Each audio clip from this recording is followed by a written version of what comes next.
Hi friends, ನನ್ನ ಮೊದಲನೇ ಆರಿ ಕ್ಲಾಸಲ್ಲಿ ಚೈನ್ ಸ್ಟಿಚ್ ಹಾಕೋದನ್ನು ಹೇಳ್ಕೊಡ್ತಾ ಇದ್ದೀನಿ. ಚೈನ್ ಸ್ಟಿಚ್ ಹಾಕೋದಕ್ಕೆ ಏನೇನು ಮೇನ್ ಐಟಮ್ಸ್ ಬೇಕನ್ನೋದನ್ನು ಈಗ ತೋರಿಸ್ಕೊಡ್ತಾ ಇದ್ದೀನಿ. ಮೊದಲನೇದಾಗಿ ಜರಿ ಥ್ರೆಡ್, ನೀಡಲ್ ಮತ್ತು ಸೀಸರ್. ಈ ಜರಿ ಥ್ರೆಡನ್ನು ಹಾಕೋದಕ್ಕೆ ಜರಿ ಥ್ರೆಡ್ ತಗೊಂಡು ಅದಕ್ಕೆ 3 ರಿಂದ 4 ನಾಟ್ ಹಾಕೋಬೇಕು. 3 ರಿಂದ 4 ನಾಟ್ ಹಾಕಿ ಕೈಗೆ ಈ ಥರ ಹೆಬ್ಬೆರಳು, ತೋರ್ಬೆರಳು ಮತ್ತು ಮೆದ್ದದ ಬೆರಳಿಂದ ಈ ಥರ ನೀಡಲ್ನ ಹಿಡ್ಕೋಬೇಕು. ಹಿಡ್ಕೊಂಡು ನೆಕ್ಸ್ಟ್ ಕೆಳಭಾಗದಿಂದ ನೀಡಲ್ ತಗೊಂಡು ಕೆಳಭಾಗದಿಂದ ಮೇಲ್ಭಾಗಕ್ಕೆ ನೋಡಿ ಈ ಥರ ನೀಡಲ್ನ ಮೇಲಕ್ಕೆ ಎಳ್ಕೋಬೇಕು. ನೀಡಲ್ನ ಚುಚ್ಚಬೇಕಾದ್ರೆ ಅದು ನೀಡಲ್ ಮುಂದಿನ ನಿಬ್ಬೇನಿರುತ್ತಲ್ಲ ಅದು ನಮ್ಮ ಕಡೆ ಆಗಿರಬೇಕು. ಮುಂದಿನ ತುದಿ ಏನಿರುತ್ತಲ್ಲ ಅದು ನಮ್ಮ ಕಡೆ ಮಾಡಿ ಚುಚ್ಚಿ ಮೇಲ್ಭಾಗಕ್ಕೆ ದಾರನ ಜರಿ ಥ್ರೆಡ್ನ ಎಳ್ತಾ ಹೋಗಬೇಕು. ಮೇನಾಗಿ ಇದೇ ಥರ ಕಂಟಿನ್ಯೂಸ್ ಆಗಿ ಕೆಳಗಡೆ ಹಾಕ್ಕೊಂಡು ಮೇಲ್ಗಡೆ ತೊಗೋಬೇಕು. ಮತ್ತು ಕೆಳಗಡೆ ಹಾಕಿ ಟರ್ನ್ ಮಾಡಿಕೊಂಡು ಮತ್ತು ಮೇಲೆ ಜಗ್ಬೇಕು. ನೋಡಿ ಈ ಥರ ಕಂಟಿನ್ಯೂಸ್ ಆಗಿ ಹಾಕ್ತಾ ಹೋದರೆ ಒಂದು ಲೈನ್ ಕ್ರಿಯೇಟ್ ಆಗುತ್ತೆ. ನೋಡಿ ಯಾವ ಥರ ಚೈನ್ ನೀಟಾಗಿ ಬಂದಿದೆ. ಕೆಳಗಡೆ ಯಾವ ಥರ ಹಾಕಬೇಕನ್ನೋದನ್ನು ನಾನು ನಿಮಗೆ ಹೇಳ್ತಾ ಇದ್ದೀನಿ. ನೋಡಿ ನೀಡಲ್ ಕೆಳಗಡೆಯಿಂದ ಬಂದು ಮೇಲ್ಗಡೆ ಮತ್ತೆ ನೀಟಾಗಿ ಟರ್ನ್ ಆಗಬೇಕು. ಈಗ ಎಂಡ್ ನಾಟನ್ನು ಹಾಕ್ತಾ ಇದ್ದೀನಿ. ನೋಡಿ ಒಂದು ನಾಟ್ ತಗೊಂಡು ಅದರಿಂದ ಬೇರೆ ಇನ್ನೊಂದು ನಾಟ್ ಹಾಕಿ ಅದರೊಳಗೆ ಹಾಕಿ ಜಗ್ಬೇಕು ಎಂಡ್ ನಾಟಿಗೆ. ಈ ಕೆಳಗಡೆ ನೋಡಿ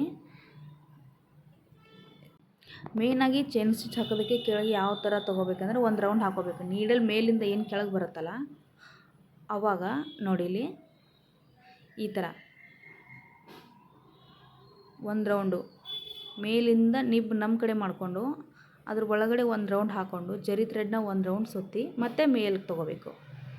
ಮೇಲ ಕಡೆ ತೊಗೊಂಡು ಅಲ್ಲಿ ಒಂದು ಚೈನ್ ಹಾಕಿ ಮತ್ತೆ ಕೆಳಗಡೆ ಬಂದಾಗ ಇಲ್ಲಿ ಮತ್ತೆ ಒಂದು ರೌಂಡನ್ನು ಹಾಕಬೇಕು. ಈಗ ಸಿಲ್ಕ್ ಥ್ರೆಡ್ಡಿಂದ ನಾವು ಹಾಕಬೇಕಾದ್ರೆ ಯಾವಾಗಲೂ 2 ಎಳೆ ದಾರನ ತೊಗೋಬೇಕು. ನೋಡಿ ಈ ಥರ 2 ಎಳೆನ ಮಾಡಿಕೊಂಡು ಅದಕ್ಕೊಂದು 3 ರಿಂದ 4 ನಾಟ್ ಹಾಕೋಬೇಕು.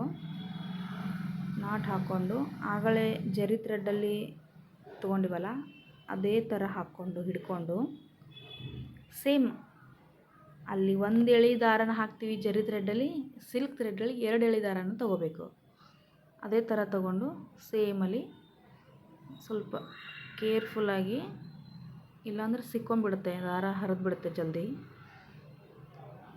ನೀಟಾಗಿ ಬರುತ್ತೆ. ಸ್ವಲ್ಪ ಸ್ಲೋ ಆಗಿ ಹಾಕ್ತಾ ಹೋಗಬೇಕು.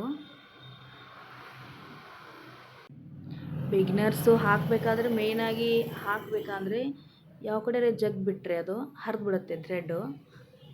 ನೋಡಿ ಇಲ್ಲಿ ಒಂದೇ ಬಂದ್ರೂ ಅದು ಚೈನ್ ನೀಟಾಗಿ ಬರೋಂಗಿಲ್ಲ. ಸ್ವಲ್ಪ ಹುಷಾರಾಗಿ ಥ್ರೆಡ್ನ ನೀಡಲ್ನ ಸೀದಾ ನಿಬ್ಬನ್ನು ನಮ್ಮ ಕಡೆ ಮಾಡಿಕೊಂಡು ಕೆಳಗೆ ಚುಚ್ಚಿ ಕೆಳಗಡೆ ಟರ್ನ್ ಮಾಡಿಕೊಂಡು ಮತ್ತೆ ಮೇಲೆ ತಗೊಂಡು ಬಂದು ಸ್ವಲ್ಪ ಸಿಲ್ಕ್ ಥ್ರೆಡ್ಡು ಸ್ಮೂತ್ ಇರುತ್ತಲ್ವ, ಹಾಗಾಗಿ ನೀಡಲ್ನ ನಾವು ಯಾವ ಥರ ಹಿಡ್ಕೊತೀವಿ, ಯಾವ ಥರ ಹಿಡ್ಕೊಂಡು ಸ್ಟಿಚ್ನ ಹಾಕ್ತೀವಿ ಅನ್ನೋದು ತುಂಬಾ ಇಂಪಾರ್ಟೆಂಟ್ ಆಗುತ್ತೆ. ಕೇರ್ಫುಲ್ಲಾಗಿ ನೋಡಿಕೊಂಡು ಯಾವ ಥರ ಹಿಡ್ಕೊಂಡು ನೀಡಲ್ನ ಎಲ್ಲಿ ಯಾವ ಥರ ಹಾಕಬೇಕು ಅನ್ನೋದನ್ನು ಗಮನಿಸಬೇಕಾಗತ್ತೆ. ನೋಡಿಲಿ ಸ್ಟಿಚ್ಚು ಮೇಲೆ ಬಂದ ತಕ್ಷಣ ಸ್ವಲ್ಪ ನೀಡಲ್ನ ಕ್ರಾಸ್ ಮಾಡಿಕೊಂಡು ದಾರಾನ ಎಳ್ಕೊಂಡು ಸ್ಟಿಚ್ ಹಾಕಬೇಕಾಗುತ್ತೆ. ಎಂಡ್ ನಾಟ್ ಆಗಲೇ ಹೇಳಿದ್ನಲ್ಲ ಅದೇ ಥರ ನೀಟಾಗಿ ಒಂದು ಎಂಡ್ ನಾಟನ್ನು ಹಾಕ್ಕೋಬೇಕು. ಇಷ್ಟೇ.